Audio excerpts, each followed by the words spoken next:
Normandía, Francia. Un mes después del día D, un regimiento canadiense se enfrenta a una infame unidad Panzer de las SS, a la que acusan de horribles crímenes de guerra. Los canadienses y la 12ª Unidad Juventudes Hitlerianas de las SS se habían estado enfrentando desde el 7 de junio, así que mantenían una batalla privada muy violenta.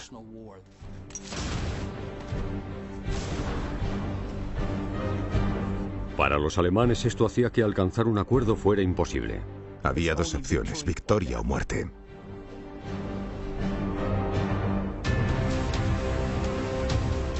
...6 de junio, 1944. Las fuerzas aliadas desembarcaron finalmente en Normandía para abrir el frente occidental.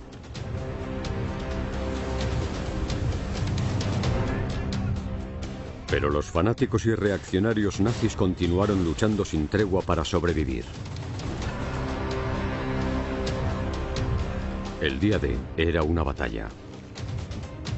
Los aliados todavía tenían que ganar la guerra.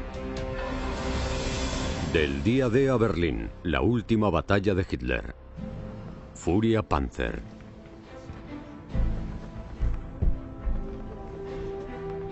...8 de julio, 1944, afueras de Caen, en Francia.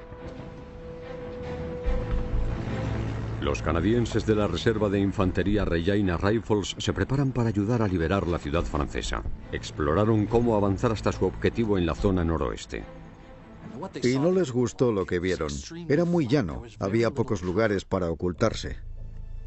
El coronel lugarteniente Foster Mattenson trajo a los comandantes de su compañía, el comandante en funciones Gordon Brown, el comandante Eric Syme y el comandante Stuart Tabb, para encontrar la mejor manera de avanzar.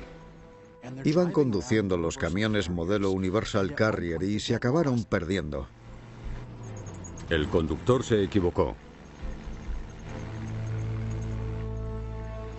y se encontraron en mitad de una lucha. Los Regina Rifles fueron atacados rápidamente.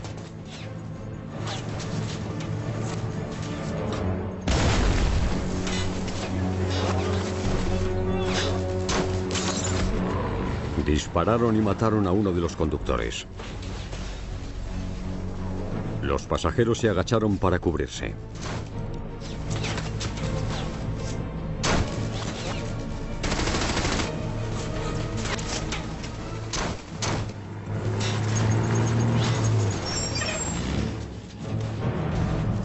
Mientras la batalla continuaba a su alrededor, los vehículos intentaron dar marcha atrás.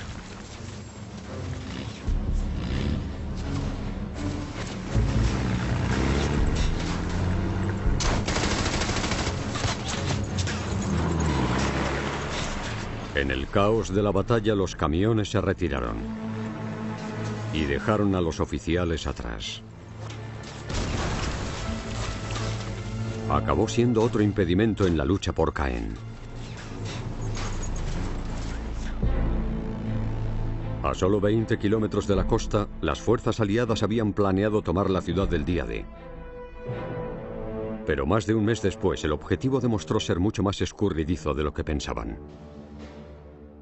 Ambos lados entendían que la toma de Caen era crucial para continuar por el resto del país, que si podían tomar Caen, podían entrar en el resto de Francia. 860.000 soldados aliados estaban atascados en el cabo de playa de Normandía. Los aliados necesitaban que sus ejércitos entraran en Francia para luego dirigirse hacia el este, hacia París. Caen era un cruce de carreteras y de ferrocarriles crucial. Los alemanes entendían que si podían defender Caen, podían frenar el avance de los aliados. Eran divisiones blindadas que tenían cientos de tanques. Necesitaban carreteras buenas, así que iban a pasar por Caen para atacar a los aliados que estaban en las playas y que por supuesto eran muy vulnerables. Los Regina Rifles habían llegado a una batalla entre la 12ª División Panzer de las SS y otras fuerzas canadienses. Esta no era la primera vez que los Rifles se habían encontrado con la 12ª de las SS, un mes antes, el día después del día D. Los Rifles habían tomado la ciudad de Bretteville, que no está lejos. Los Rifles soportaron 4 contraataques de la 12ª División Panzer.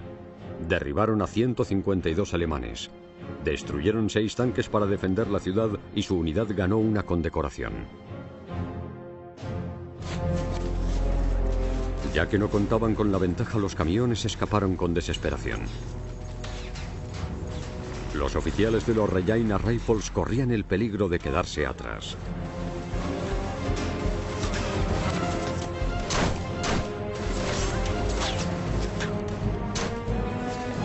Se subieron a la parte trasera de un vehículo que para su sorpresa estaba cargado de explosivos.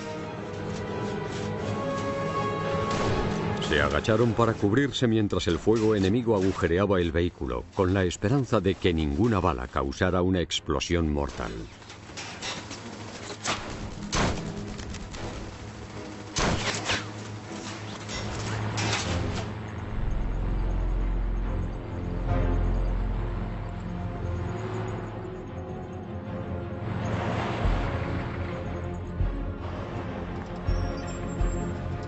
Tras abandonar el lugar de la batalla, los oficiales se colocaron en sus posiciones para el reconocimiento en el pueblo cercano de Oti. Unas horas antes, el general Montgomery había iniciado la operación Charmwood, el segundo intento del ejército británico de tomar Caen.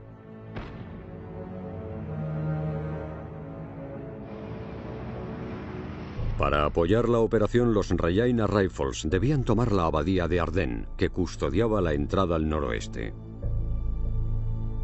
Un alto muro de piedra rodeaba la iglesia del siglo XII y los edificios adjuntos. Era una fortaleza de piedra.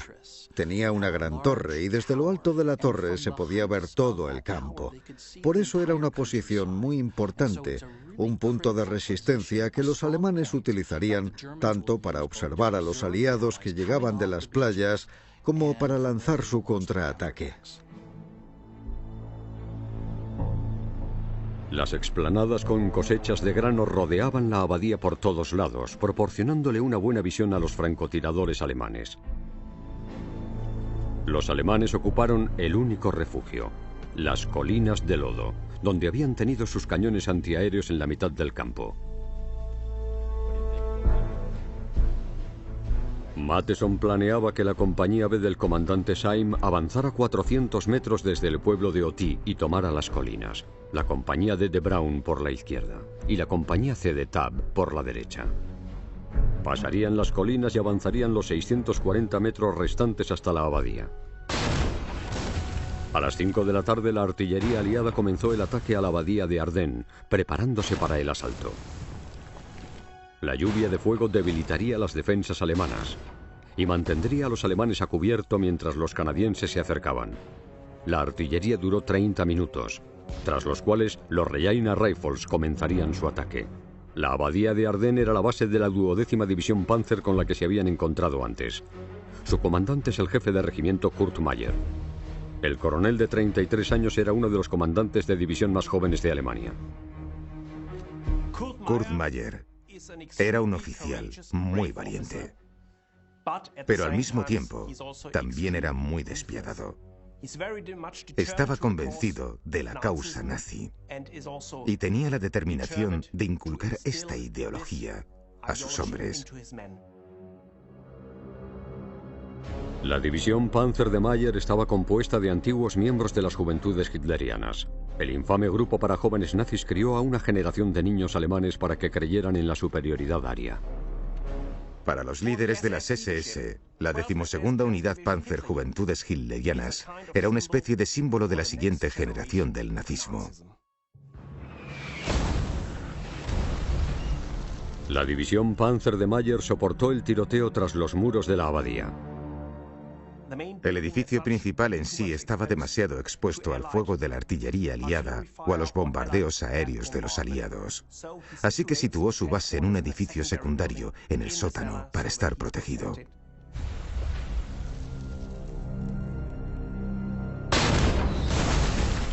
Mientras la lluvia de fuego aliada continuaba sobre la abadía, Brown y los demás Regina Rifles intentaron acercarse al campo desde el cual debían atacar, pero resultaba difícil. Los Regina Rifles estaban atrapados porque el pueblo de Oti no había sido liberado, por lo que los alemanes también podían atacar para presionar a los Rifles. Los alemanes también abrieron fuego para contraatacar.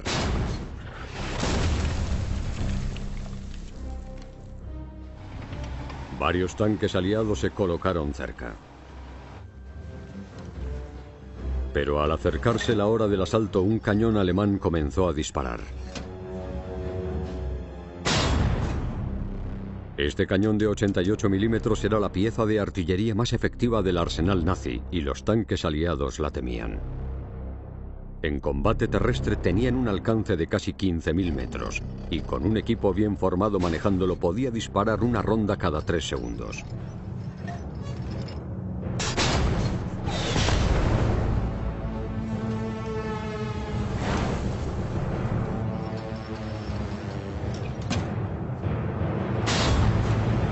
El cañón destruyó enseguida 3 tanques Sherman.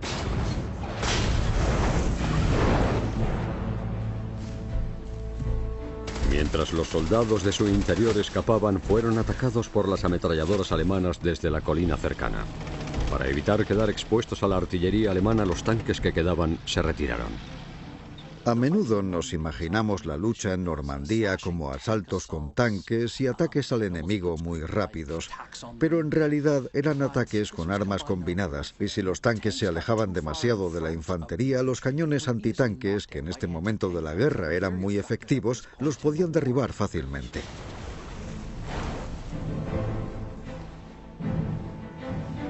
Al retirarse los tanques que les apoyaban, las 3 compañías de los Rajaina Rifles quedaron atrapadas al descubierto. El ataque alemán continuaba.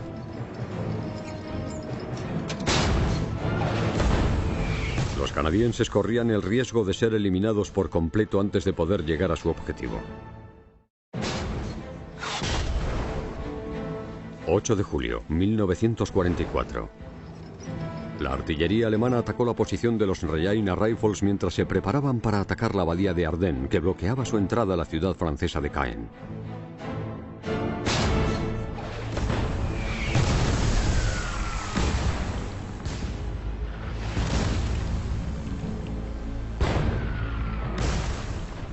Otras unidades canadienses llamaron a los Rajaina Rifles John's Rurales, porque procedían de una zona campestre de Canadá. Obviamente lo de los Jones rurales lo decían para burlarse, pero lo de Jones les hizo gracia. Quitaron la parte de rurales y lo adoptaron con orgullo.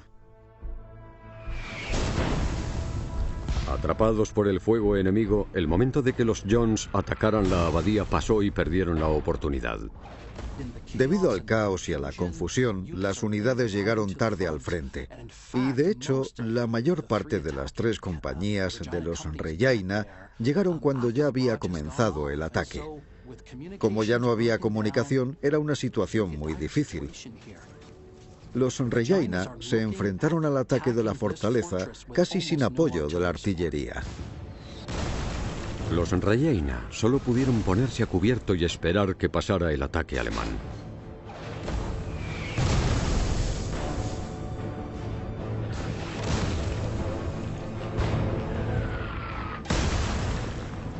Cuando terminó, el comandante Gordon Brown y los otros oficiales se apresuraron para organizar a sus hombres.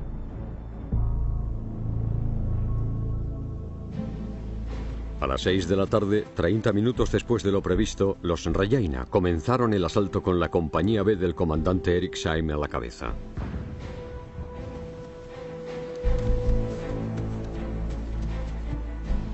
Los alemanes habían aprovechado el tiempo. Durante la pausa, los defensores alemanes pudieron reagruparse y apuntar las ametralladoras, apuntar los cañones antitanques. Y eso es el peor escenario para cualquier ejército. Cuando las 3 compañías de los Rajaina comenzaron a avanzar, la compañía B debía avanzar 400 metros desde el pueblo y tomar la colina, la única zona a cubierto en el campo.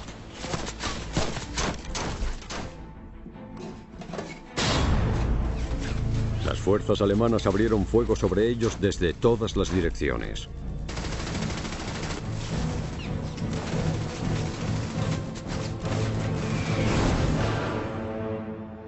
Creían que Caen era tan importante que el mariscal de campo Erwin Rommel asignó unidades de élite para defenderla.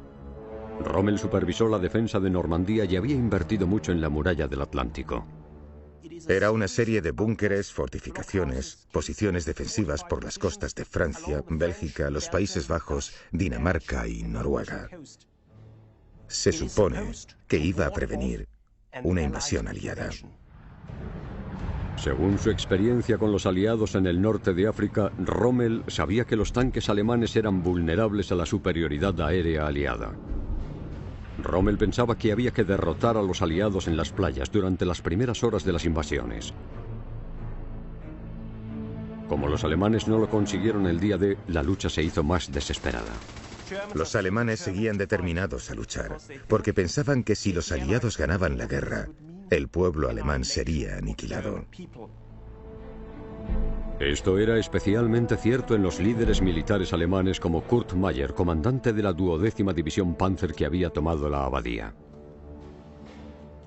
Creían que la guerra debían lucharla de la manera más feroz, porque era una lucha por su supervivencia. Meyer ya se había encontrado antes con unidades canadienses. Los canadienses y la 12ª Juventudes Hitlerianas de las SS se habían enfrentado desde el 7 de junio y hubo batallas muy feroces por todo el frente.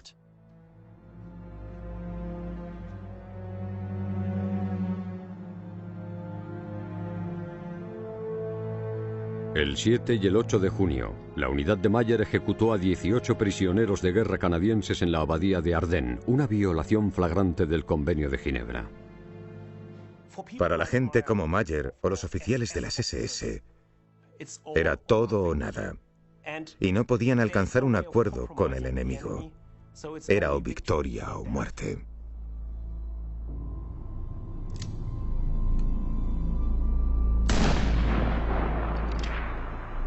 Entonces, la 12ª Juventudes Hitlerianas de las SS creyó que si eran capturados o si se rendían ante los canadienses serían ejecutados en represalia. Así que los canadienses y la 12ª de las SS mantuvieron una batalla privada muy violenta.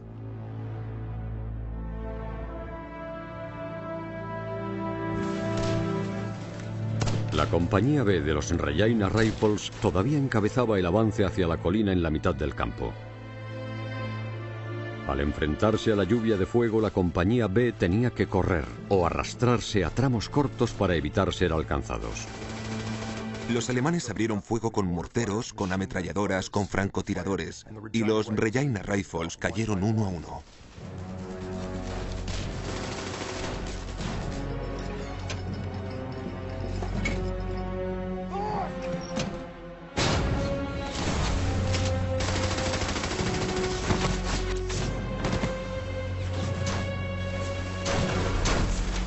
Mientras avanzaban poco a poco, la compañía sufrió grandes pérdidas.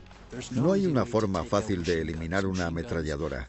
Las ametralladoras disparan 500 balas por minuto, con forma de arco. Tienes que sacrificar soldados para neutralizarla.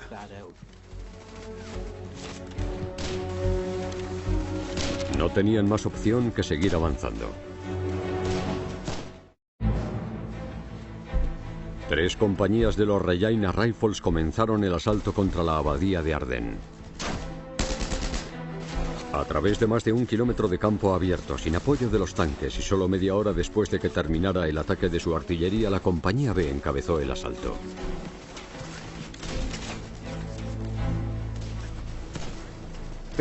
La compañía B avanzó lentamente e iban cubriéndose con lo que podían. Pero no tenían muchas opciones, por lo que tenían que ir agachados. Tenían que permanecer en el suelo. Tenían que intentar quedarse donde no les vieran los francotiradores alemanes. Así que fue un proceso muy lento y que causó muchas bajas porque cada vez que se levantaban, les disparaban. Las bajas seguían aumentando y las semanas de esfuerzo también se cobraron su peaje. Estaban muy debilitados en aquel momento. Habían perdido muchos soldados en batalla durante el primer mes en Normandía.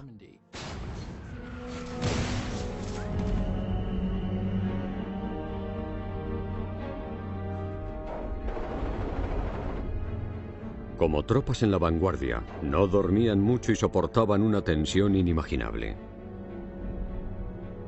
No cabe duda de que la falta de sueño y el enfrentamiento continuo con el enemigo, combinados, agotarían a cualquiera.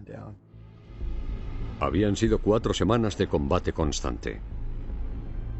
A medida que luchaban contra el enemigo alemán, a medida que se acercaban a la abadía, se iban desmoronando. Algunos estaban en estado catatónico y no podían ni moverse. Esto afectó incluso al comandante de la compañía B, el comandante Syme, que padeció lo que llamamos fatiga de combate. ¡Comandante! ¡Comandante! ¡Necesito un médico!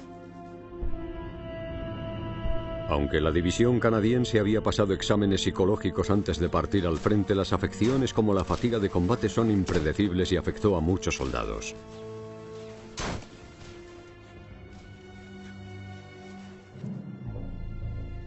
A finales de julio de 1944, la fatiga de combate comprendía un 25% de todas las heridas no mortales de los aliados.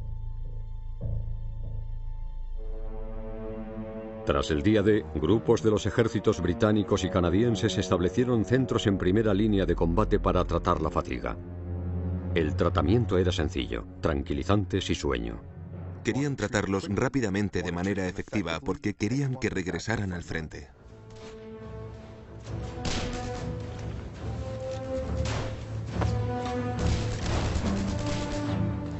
Mientras se llevaban al comandante Syme del campo, el resto de la compañía B continuaba intentando llegar a la colina. Mientras avanzaban esos duros metros, los francotiradores les disparaban, los artilleros con ametralladoras Bren les disparaban con más rapidez.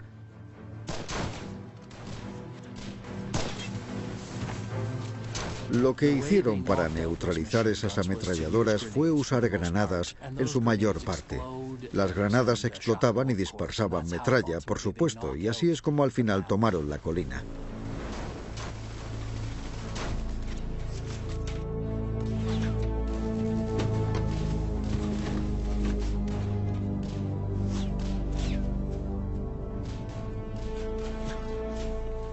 Los alemanes se vieron obligados a retirarse a la abadía.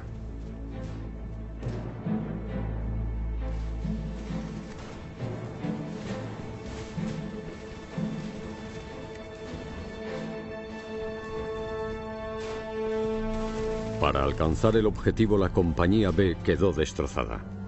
61 de sus 100 hombres resultaron muertos.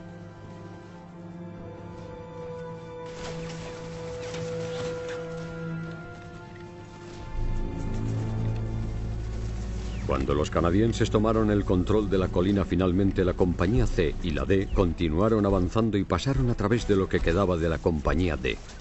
Desde esa posición, la compañía B podía disparar para cubrir a las otras dos compañías. Tenían a la compañía D a la izquierda y a la compañía C a la derecha. Y el fuego de cobertura de la compañía B era muy importante, porque permitía que el resto de las tropas avanzaran poco a poco.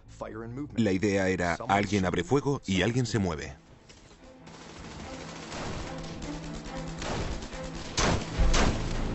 Para evitar que sus hombres corrieran el mismo destino que la compañía B, el comandante Tapp de la compañía C ordenó que se lanzaran morteros altamente explosivos contra el complejo de la abadía. Esperaba que la distracción proporcionara a sus hombres la cobertura que tanto necesitaban. Pero le informaron de que los Rajaina no tenían morteros altamente explosivos disponibles y en su lugar le ofrecieron humo.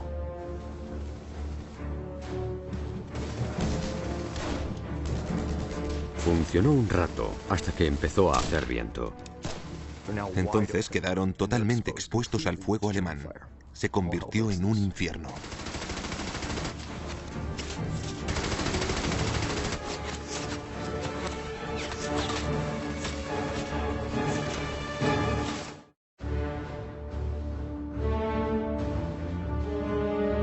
Mientras avanzaban bajo fuego enemigo, las compañías C y D de los Regina Rifles canadienses debían atacar la abadía de Ardennes a través de 640 metros de campo abierto.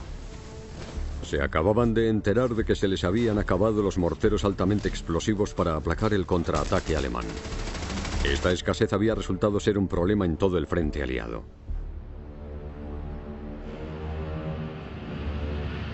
Tres semanas antes, una gran tormenta azotó la costa de Normandía.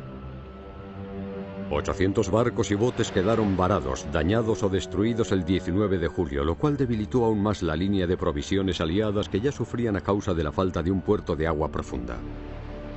Todas las unidades tenían que soportarlo como pudieran. Avanzar a campo abierto sería un suicidio. Así que los Regina dispersaron humo para cubrir su avance. Una vez más, el comandante en funciones Gordon Brown y la compañía D avanzaron por el flanco izquierdo.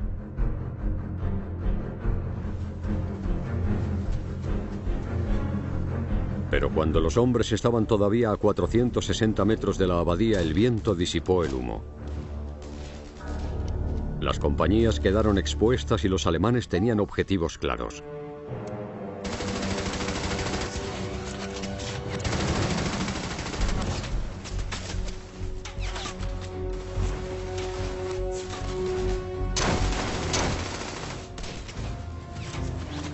En medio del caos, el 13º pelotón de la compañía C se metió en un campo de minas.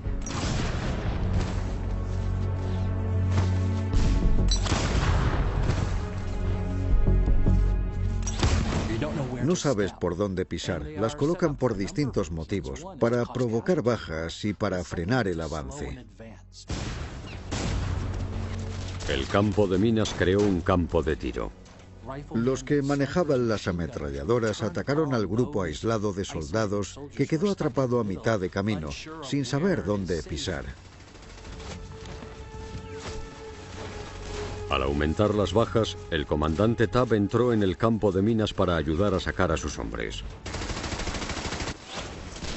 Tabb sucumbió a los disparos de las ametralladoras alemanas. Su segundo al mando se adelantó para ayudar y fue alcanzado. El tercero al mando de la compañía C resultó herido momentos después. Acabar con los líderes del enemigo es una antigua estrategia militar. Es una técnica que usan los aliados y los alemanes. Los francotiradores apuntaban a los comandantes, a los lugartenientes o a los capitanes para intentar decapitar la unidad.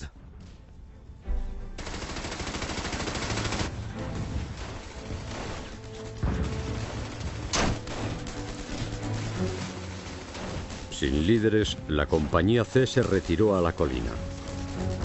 Habían perdido a 85 hombres de 106. El objetivo oficial del general Bernard Montgomery en Caen era atraer a las tropas alemanas para matar, herir o capturar a tantos como fuera posible. Una guerra de desgaste, pero la campaña para capturar Caen resultó costosa para todos los implicados. Los bombardeos aliados para apoyar la operación Charmwood comenzaron la noche anterior, el 7 de julio. Más de 460 aviones dejaron caer 6.000 bombas en la ciudad. Aunque el bombardeo mejoró la moral de los soldados aliados, el impacto estratégico en las tropas alemanas fue mínimo. Los escombros resultantes obstaculizaron el avance de los aliados y la retirada de los alemanes. También tuvo un impacto entre la población civil de Francia, porque murieron civiles franceses y esto influyó de forma negativa en la visión de la población francesa de los aliados.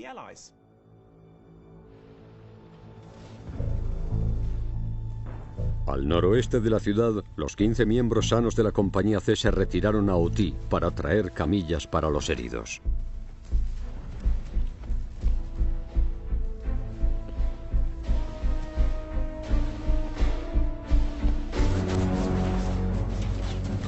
Casi 3 horas después de comenzar el ataque a la abadía de Ardennes, la compañía D de Gordon Brown era la única de los Regina Rifles que seguía luchando.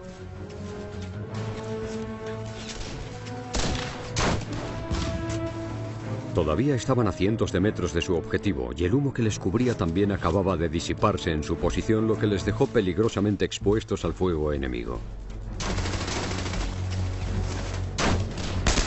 La 12ª de las SS dejó rápidamente atrapados a Brown y a sus hombres de nuevo.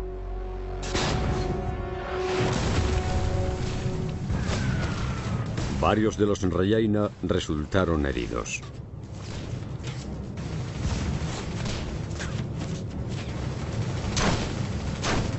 Para limitar las bajas de la compañía, Brown y sus hombres avanzaron a intervalos cortos. A veces tan solo avanzaban unos centímetros cada uno.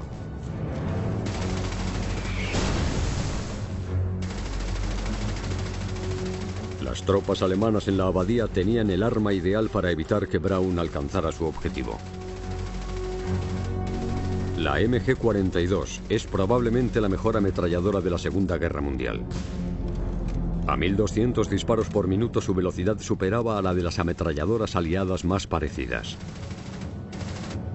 Ligera, fiable y fácil de utilizar, las MG-42 tenían un alcance de casi 1 kilómetro.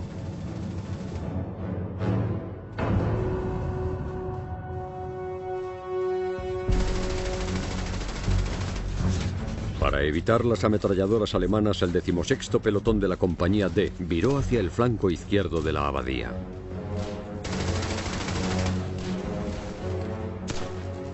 El resto de los Regina Rifles continuaba el asalto al frente.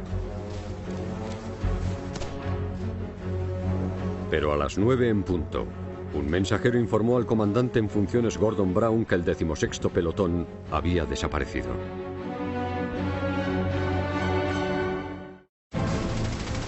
...8 de julio de 1944...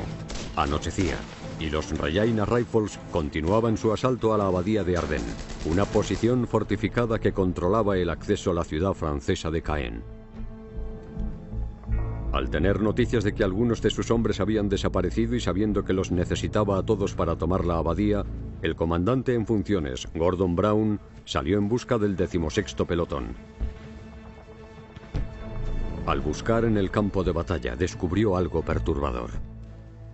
Encontró una pequeña zanja que era una escena de pesadilla.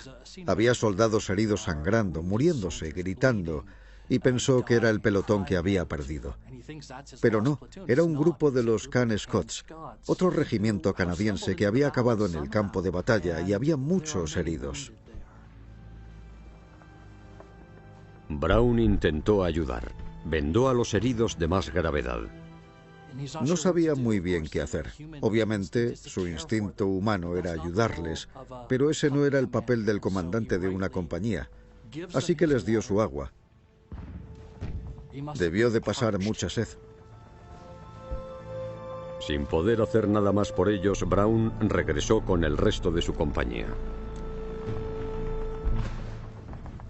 Hizo lo correcto, lo que tenía que hacer como soldado, que era seguir avanzando hacia el objetivo final. Cuando regresó, Brown se encontró a la compañía D en el fragor de la batalla.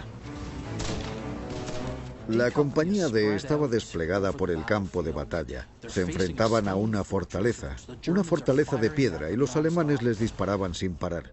Me sorprende mucho cómo pudieron seguir avanzando. Cargaron valientemente contra los muros de la abadía. Sí que pidieron más humo, y el humo es muy efectivo. Oscureció el frente durante unos minutos que eran muy necesarios.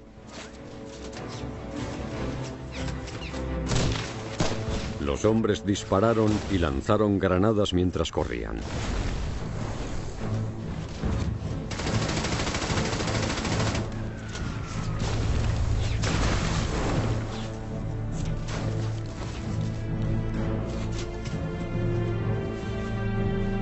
Su valentía obtuvo recompensa. A las 10 de la noche en punto, la compañía D llegó a los muros de la abadía. Como los Regina Rifles se acercaban y el coronel Kurt Meyer había planeado proteger sus fuerzas para el combate, pidió permiso para retirarse. Y le contestaron que no. No hay retirada. La forma de pensar de los líderes alemanes era: ¿dónde terminará la retirada? Pero Meyer se retiró de todas formas, y luego dijo que sabía que no podían defender Caen. Las órdenes de Hitler de defender la ciudad hasta la última bala significaría el sacrificio innecesario e inútil de sus hombres. Así que la lucha desesperada del 8 de julio era para ganar tiempo para evacuar a los soldados heridos de Meyer al amparo de la oscuridad. Crearon un plan para retrasar la toma de la abadía y que a los canadienses les resultara lo más difícil posible.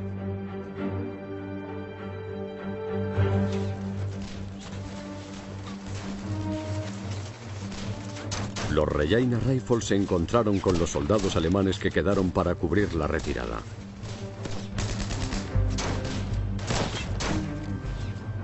Lanzaron un último ataque y encontraron la manera de entrar en esa fortaleza y expulsar a los alemanes.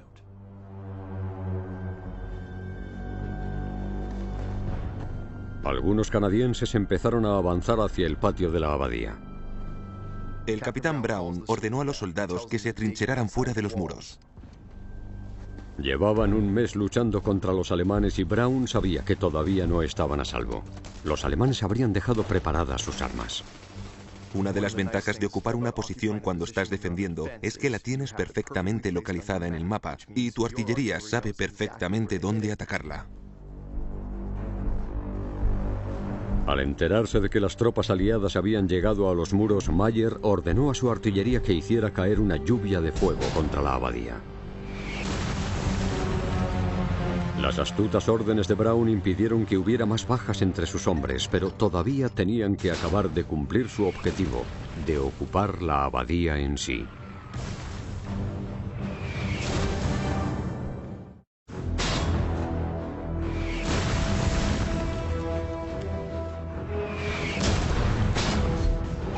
El denso tiroteo alemán impidió que el comandante en funciones Gordon Brown y el resto de la compañía D de los Regina Rifles tomaran la abadía de Ardennes por completo.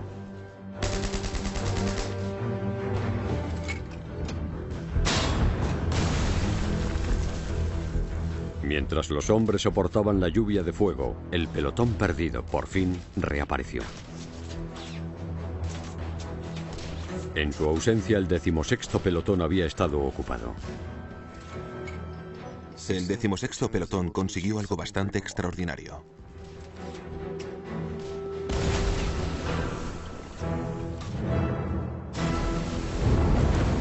Neutralizaron una batería de cañones 88 alemanes. Cualquier tanque Sherman que se acercara detrás de ellos se podía mover a campo abierto.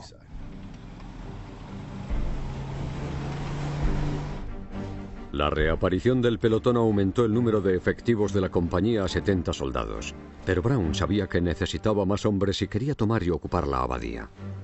Llevaban 5 horas y media luchando. Habían perdido a unos 200 soldados entre muertos y heridos. Muchos de ellos habían quedado esparcidos por el campo de batalla. Y en ese momento pedían ayuda en la oscuridad. Pero no había comunicación desde la avanzadilla hacia atrás. No había comunicaciones inalámbricas ni teléfonos.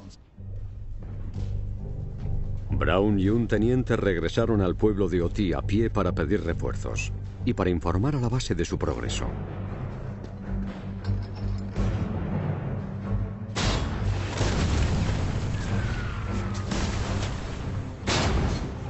Pero en el camino, los dos hombres fueron atacados con fuego de mortero.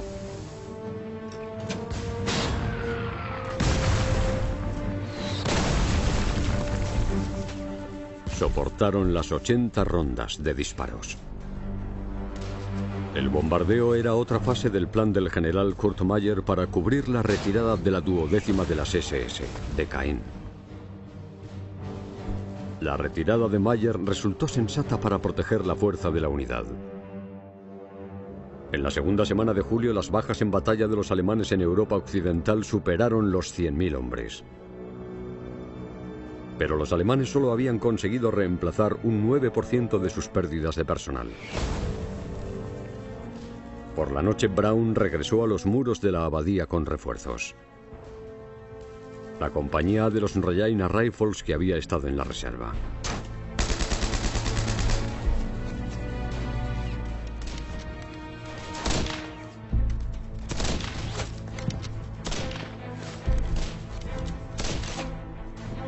En la madrugada del 9 de julio cesó el fuego alemán.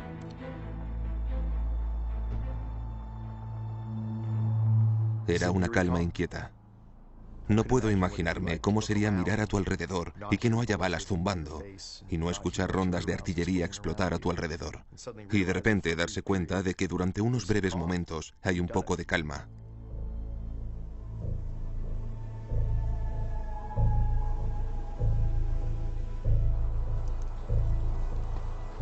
Al amanecer, las compañías A y D de los Rajaina Rifles entraron con precaución al patio.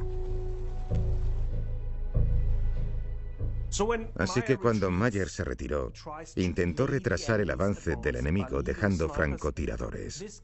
Esto les dio tiempo a sus tropas para retirarse de forma ordenada. Con francotiradores y trampas, el enemigo no se siente a salvo. No sabe dónde está el enemigo, de dónde viene, así que tiene que ir con mucho cuidado al avanzar.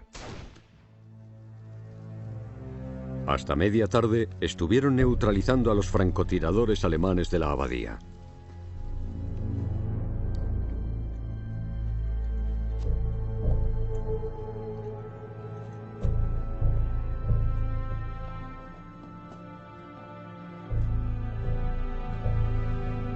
Dentro de la abadía descubrieron la base en el sótano.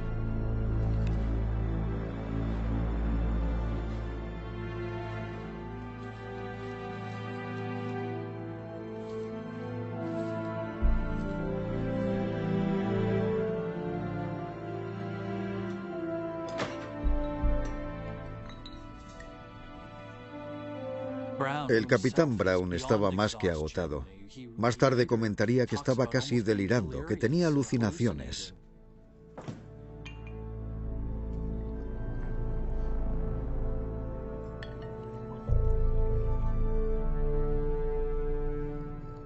Gordon Brown, agotado, se tomó una copa. Se metió en la cama y se quedó dormido.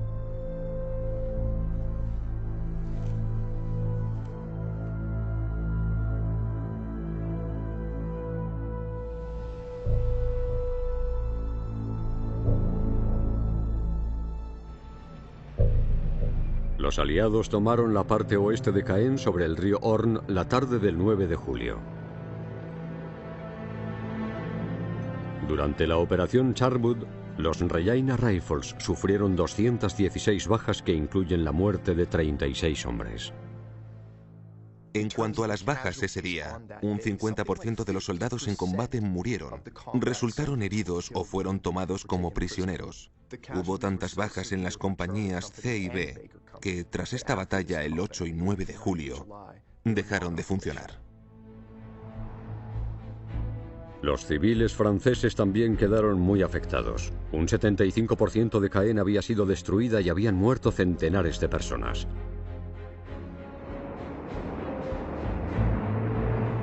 Tras la guerra, el coronel Kurt Mayer fue a juicio por crímenes de guerra, debido a su papel en la ejecución de los prisioneros de guerra canadienses en la abadía de Ardennes. Mayer fue sentenciado a muerte, aunque luego se conmutó la sentencia a cadena perpetua. Cumplió 9 años de la condena antes de que lo liberaran.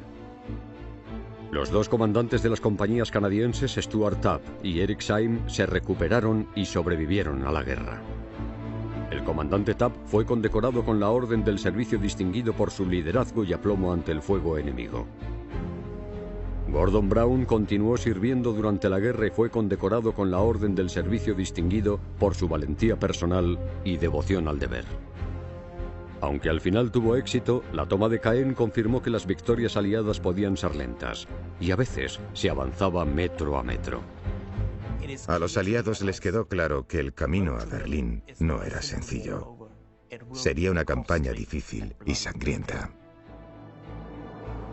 Y la guerra en Europa continuó 10 meses más.